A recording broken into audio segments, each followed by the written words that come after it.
Que la paz de Jesús esté contigo. Te saluda tu amigo y servidor Hugo Maciel de la comunidad evangelizadora La Peña, predicador católico de la diócesis de San Lorenzo, Paraguay. ¿Es bíblico el no comer carne los Viernes Santos y los días de Cuaresma, donde, entre comillas, lo manda la Iglesia? Es una pregunta que hacen a los católicos, si es bíblico. ¿Está eso en la Biblia o es un mandamiento de hombres? Algo antibíblico, como queriendo oponer a las disposiciones dadas por los hombres a lo que es revelación divina escrita en las Sagradas Escrituras. Repito, como queriendo oponer a las Sagradas Escrituras, a la revelación divina, las disposiciones dadas por los hombres, establecidas por hombres. Entonces, también suelen decir que seguimos tradiciones que están en la Biblia o tradiciones de hombres, entre comillas. Con esta pequeña catequesis vamos a tratar de entender qué es lo que la Iglesia manda, por qué lo hace y si es bíblico o no. No comer carne los Viernes Santos y días de Cuaresma cuando la Iglesia lo manda. De hecho, en el Código de Derecho Canónico utiliza la palabra manda u obliga.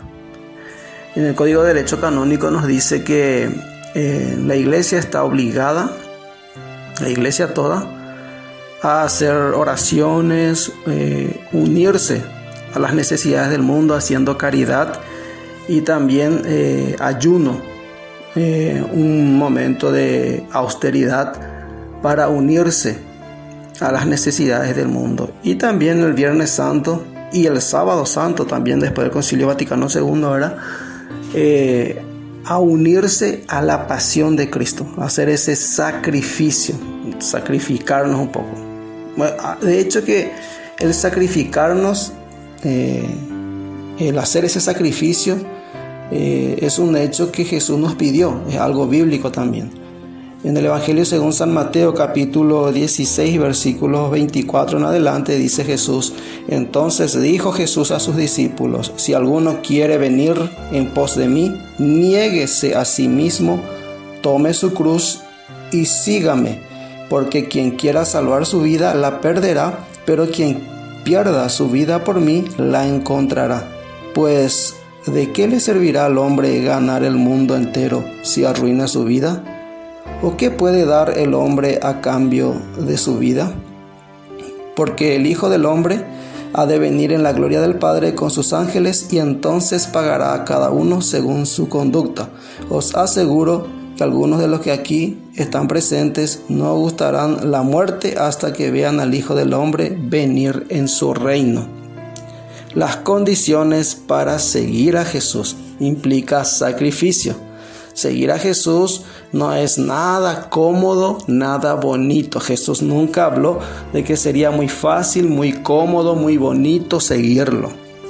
Bueno, el problema está en que para algunos no católicos tienen el problema de que podría ser una comparación. Una comparación sería para ir a un lugar solamente puedan ir caminando, no puedan trotar ni correr.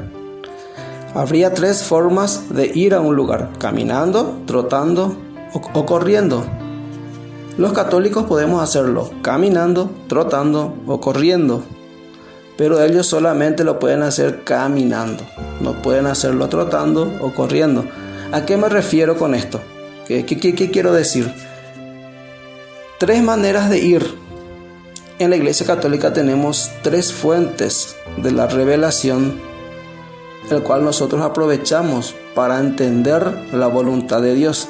Esas fuentes son la Sagrada Escritura, la revelación por cuanto quedó escrita, la Sagrada Tradición, aquello que pasó de generación a generación oralmente, la Sagrada Tradición, y el magisterio de la Iglesia, lo que la Iglesia enseña. Entonces tenemos tres fuentes de revelación, tres maneras de llegar, no solamente una.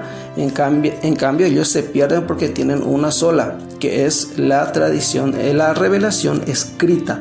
Nosotros tenemos oral, escrita y también la enseñanza de los primeros padres de la iglesia. Para entender mejor eso, para el católico, vamos al catecismo de la iglesia católica. El catecismo de la iglesia católica nos enseña bien claro. Dice en el numeral 80 en adelante: la tradición y la Sagrada Escritura están íntimamente unidas y compenetradas, porque surgiendo ambas de una misma fuente, se funden en cierto modo y tienden a un mismo fin. Una y otra hacen presente y fecundo en la Iglesia el misterio de Cristo, que ha prometido estar con los suyos para siempre hasta el fin del mundo. Evangelio según San Mateo, capítulo 28, versículo 20.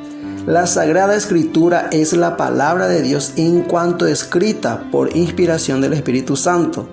La tradición recibe la palabra de Dios encomendada por Cristo y el Espíritu Santo a los apóstoles y la transmite íntegra a los sucesores para que ellos, iluminados por el Espíritu de la verdad, la conserven, la expongan y la difundan fielmente en su predicación.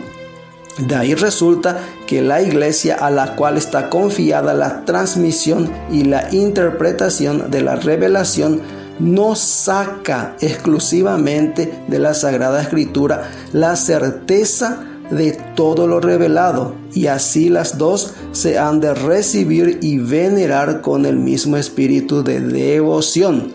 Lo que acabamos de decir, no solamente de la Sagrada Escritura se saca esa revelación. Vuelvo a repetir el numeral 82. De ahí resulta que la iglesia, a la cual está confiada la transmisión y la interpretación de la revelación, no saca exclusivamente de la Sagrada Escritura la certeza de todo lo revelado, y así las dos se han de recibir y venerar con el mismo espíritu de devoción. La tradición de la que hablamos aquí es la que viene de los apóstoles y transmite lo que estos recibieron de las enseñanzas y del ejemplo de Jesús y lo que aprendieron por el Espíritu Santo. En efecto, la primera generación de cristianos no tenía aún un Nuevo Testamento escrito, y el Nuevo Testamento mismo atestigua el proceso de la tradición viva. Es preciso distinguir de ella las tradiciones teológicas, disciplinares, litúrgicas o devocionales nacidas en el transcurso del tiempo en las iglesias locales. Estas constituyen formas particulares en las que la gran tradición recibe expresiones adaptadas a los diversos lugares y a las diversas épocas. Solo a la luz de la gran tradición aquellas pueden ser mantenidas, modificadas o también abandonadas bajo la guía del magisterio de la iglesia. Ahora, la interpretación del depósito de la fe.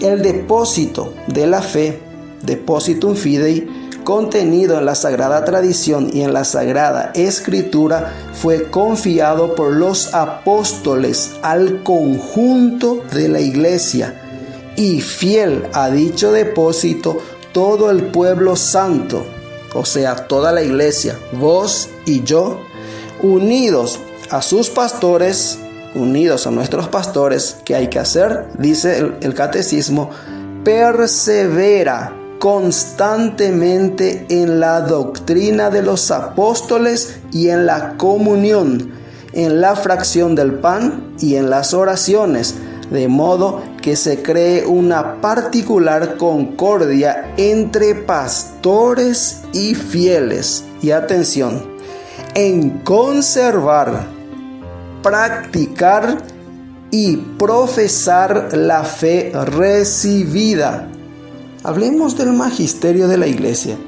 El oficio de interpretar auténticamente la palabra de Dios, oral o escrita, ha sido encomendado solo al magisterio vivo de la iglesia, el cual lo ejercita en nombre de Jesucristo, es decir, a los obispos en comunión con el sucesor de Pedro, el obispo de Roma. El magisterio no está por encima de la palabra de Dios, sino a su servicio, para enseñar puramente lo transmitido, pues por mandato divino y con la asistencia del Espíritu Santo lo escucha devotamente, lo custodia celosamente, lo explica fielmente y este único depósito de la fe saca todo lo que propone como revelado por Dios para ser creído. Los fieles, esto no toca a nosotros, recordando la palabra de Cristo a sus apóstoles: el que a vosotros escucha, a mí me escucha. Eso está en el Evangelio de Lucas capítulo 10, versículo 16. Los fieles reciben con docilidad las enseñanzas y directrices que sus pastores le dan de diferentes formas. Quien a ustedes escucha, a mí me escucha, decía en el Evangelio de Lucas capítulo 10 versículo 16. Y justamente en el Evangelio de Lucas, pero en el capítulo 5, ya que queremos ser bíblicos y que todo el catecismo es quitado de la Biblia, recordemos, en los primeros siglos del cristianismo no había Biblia, no había un libro escrito. Y muchas de las cosas que hizo Jesús no se escribieron, como va a decir al final el Evangelio según San Juan. Pero vamos al Evangelio según San Lucas, capítulo 5. Hay una discusión sobre el ayuno. ¿Y qué dice Jesús en esa discusión? Capítulo 5, versículos 33 en adelante.